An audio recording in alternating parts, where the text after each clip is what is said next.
Dear there, hello and welcome again to Kroeder Kroghen, and it's been a very busy week this week. There have been exams going on all week for most Cornish language students, including my adult evening class in Penzance. There was the poetry evening held at Tregarn and Kernewek, the Cornish Language Centre in Cysgarn, and Gorthu'r Bardd the Negw, evening of poems, last Wednesday. That was immensely successful, very enjoyable. And on Friday, my GCSE Cornish students from Poole School were filmed at the Royal Cornwall Show for the Thames TV children's programme Splash. I've never seen it, but apparently they were quite impressed to be interviewed for it. I thought Mirabur pure busy. It's been a very busy week. But I'll begin by reporting, as I promised, the main news from last weekend's closed Gorseth of the Bards of Cornwall. Well, there were a lot of events and lots of news at the closed Gorseth. First of all, there was the election of the new council for the next 3 years. There was a report on all sorts of business matters to do with the organisation of the Gorseth. There was also a report on further developments in Cornish Australia, including, for example, news of the building of a 20-foot statue of a Cornish miner at Capunda, and of a new magazine and journal Celtic Australia, the Australian Celtic Journal, which has just been published, and which apparently contains some written Cornish, scríf in Kernewek, in Weth. But as far as this programme is concerned, the motion, or the business of the most importance, was the motion concerning the use of Cornish language in Gorseth ceremonies and competitions. The original motion was to allow any version of Cornish to be used in competitions, but for only unified, or the traditional spelling of Cornish that's been used over the past 20-25 years in its ceremonies. Eventually, an amendment was put which would allow either unified Cornish, or the Nance spelling Cornish as it's known, and Kernewek Kemin, the new revised phonemic Cornish, to be used in competitions, but only unified Cornish to be used actually in the ceremonies of the Gorseth itself. A sort of compromise eventually between the two main schools. Well, I spoke after the debate to two representatives of the two camps, if you like, there. First of all, Peter Poole, who perhaps represents what might be called the traditionalist view. Personally, I am a supporter of unified Cornish and will remain so.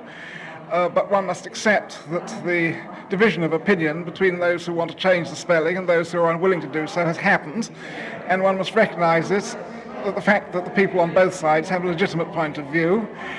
I am therefore support the decision taken by the Gorseth to admit both kinds of spelling for the competitions, but to keep to the unified Cornish for their own ceremonies and proceedings. And I think that is the right thing to have done, and I'm glad they've done it. You'd be very unhappy if the unified Cornish were eventually to be replaced entirely by the new spelling. Extremely. I think that would be a great tragedy, and I very much hope that never happens. Well, that's a very clear view from Paz Poole. I then spoke to Paul Dunbar, who is very much in favour of the new spelling, and asked him if he would like to see the new spelling actually used in the Gorseth ceremony as well as in its competitions. Paul, gais ti goles and Lutherans naweth defnyddius in Solemnitan and Orseth? Paul, in Castrivo popeth? Carson, yeah. Megres, if it more is, rag teas na war travis and kever Kernewek, diski, levero gerio Kernewek in forth da, marju Lutheranis in Lutheranis knoweth. Yeah. To switch to English for a moment, what you're saying is that you think it would be easier for people to use the new spelling? Much easier, because the system is logical. People who have no Cornish would find it easier to follow because there are no inconsistencies as there are with the older system. Yeah, much like in English, it would be more sensible to spell the word cat K-A-T. Every time, rather than C-A-T for cat and perhaps... C-E-I for ceiling. Exactly, yes. But you can understand, can't you, that there's a lot of opposition to that because the unified spelling is what most people have been used to. Unfortunately, we've heard a lot of talk from people that should know better, perhaps, who have perhaps had emotive arguments against it. And we've also, which is one thing, we've also had a lot of people argue against it and were the truth to be known, they don't actually know anything about Cornish anyway. So you have. So you feel they're not qualified to speak? Well, this is the problem. And you have other people again, a third class of person, if you will, who definitely would like to learn more about it and need more time, perhaps. So the situation is in flux, I suppose. So do you think that the compromise that's been reached today is a reasonable one? I think it's reasonable. I think it would be wrong for the Gorseth to pronounce too firmly, because the body as such is not composed of members specifically sufficiently qualified in the Cornish language to make that sort of pronouncement. Well, the Cornish language word itself, Kernewek, of course, is very much in favour of the new spelling, isn't it? That's right, and that is, I think, the Gorseth will perhaps follow this lead in the fullness of time, but perhaps they don't wish to jump in too quickly. So not doing it directly, doing it eventually. Well, that's more like it, yes. And the beauty of that debate really was that although views are held very strongly on both sides, the debate was certainly always friendly and civilised, and I think it was a reasonable and sensible compromise that was reached. If you want to know my opinion, I'm sure you don't.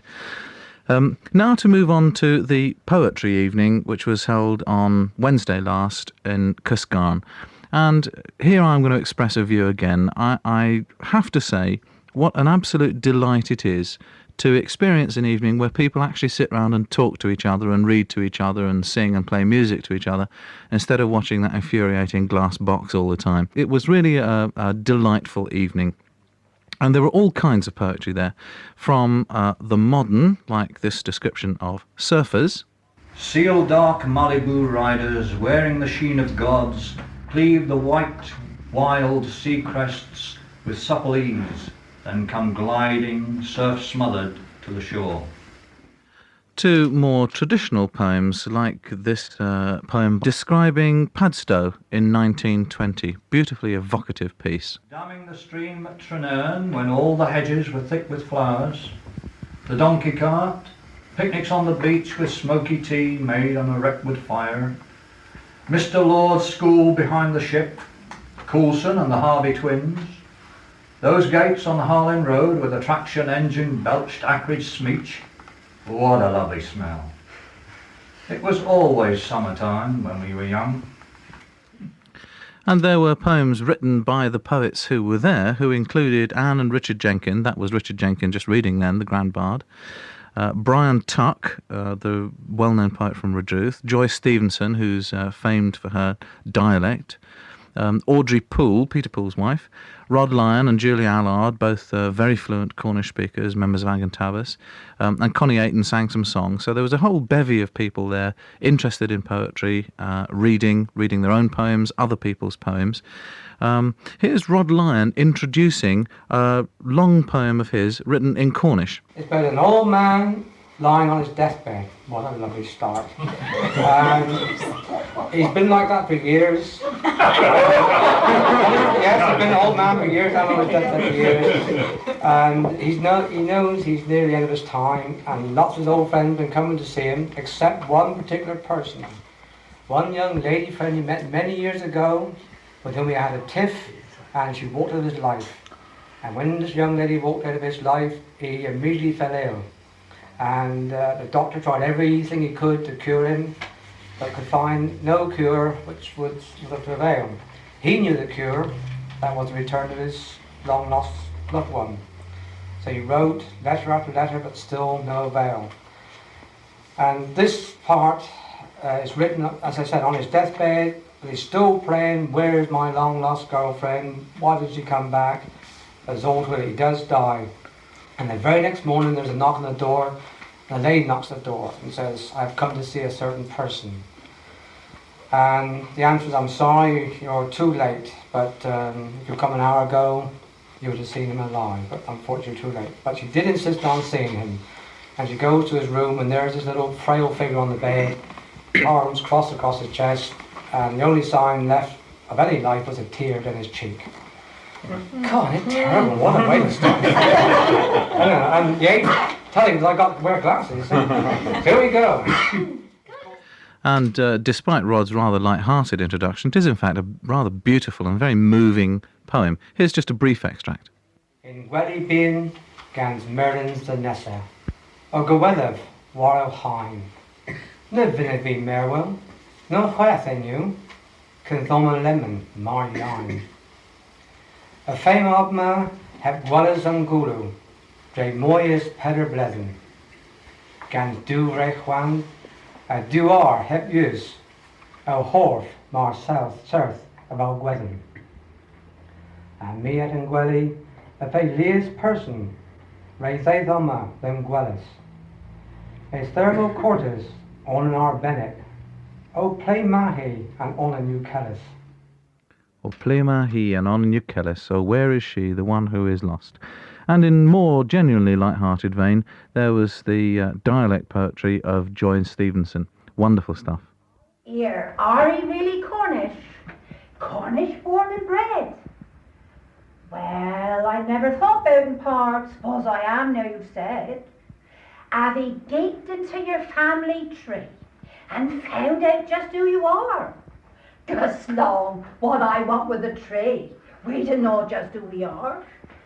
Do we think upon your history? Do we feel it in your bones? No, I don't think nothing about for it. He's just there, like they there standing stones. What about the folks who place they stones? Do we ever wonder why or how? No, Gus Long, 'twas years ago, boy. No sense in rantacking about it now. So there you are, that's what you missed, a taste of what you missed if you weren't there. And I hope there will be more poetry evenings like it, most enjoyable and entertaining. And just before I go, a brief advertisement again of a literary nature.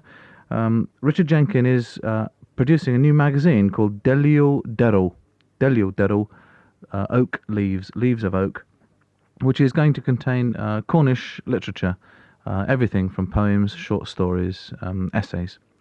So if you would like to make a contribution to that, you're a Cornish speaker or writer, then please get in touch with Richard Jenkin. His address is in the phone book. It's Angurnick, Leedstown.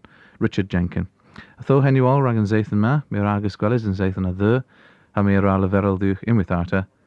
Gomeras agus lois orthif, ha mi agus gwellis. Do you get a wee? God be with you. Do you get a wee?